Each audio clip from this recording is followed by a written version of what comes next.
walang lulugaran dito sa bahay na to. Kagad kasi si Jonathan eh. Baka isipin niya, ako nagpaalis sa'yo.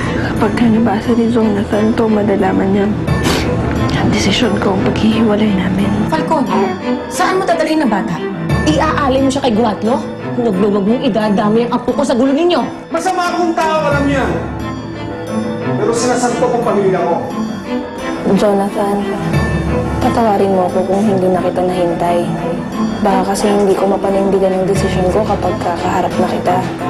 Umalis ako hindi lang para kay Apple. O hindi, para sa'yo. Minabuti ko nang umalis. Dahil ayokong tuluyang mag-iba ka mula sa taong minahal ko noon. Umalis ang nanay mo, susundan ko. Pupuntahan daw si Guatlo para tigilan na tayo. Pero kung may mangyari kay Anita, nakakapatay ako ng tao. Anita?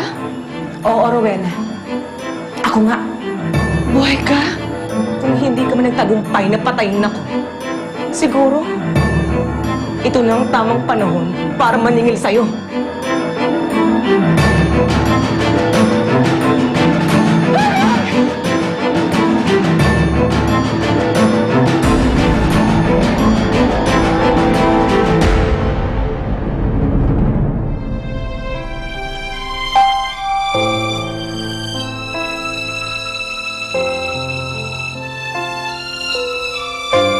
Maayos na ang buhay ko kay RJ.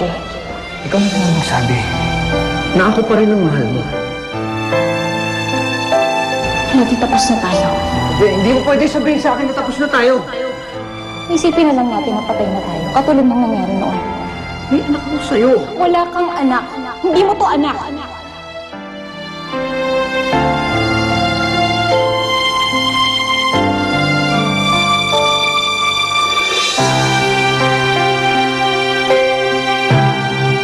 RJ.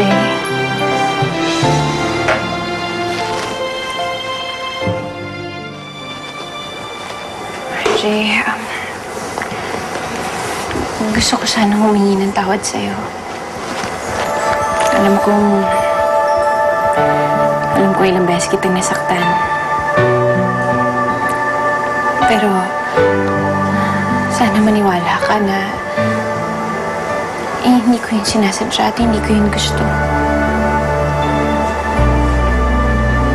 Alam mo, tama ka eh. Ginawa mong lahat para sa akin. Para kay Matthew.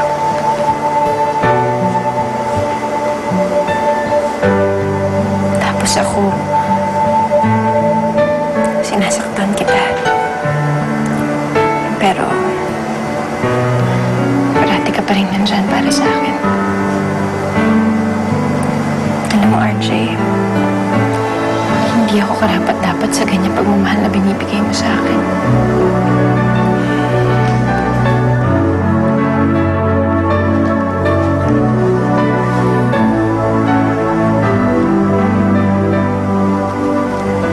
Krisha, hindi mo kailangan sabihin lahat yan.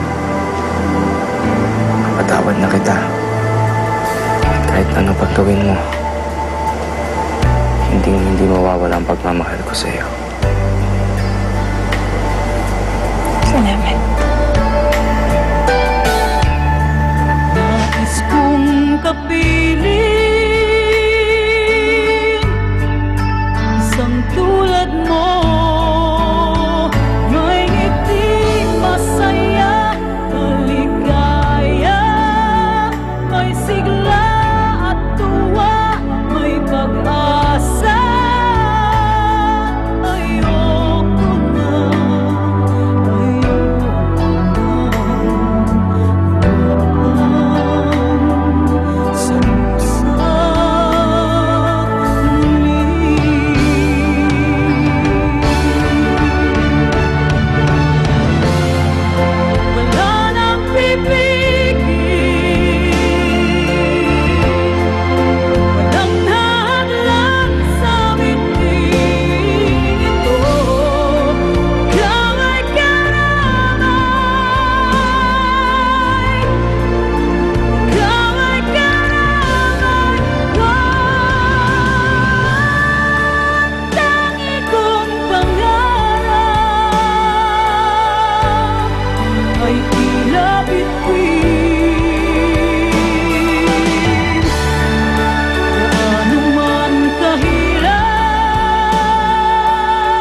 Baka hindi ka pa handa.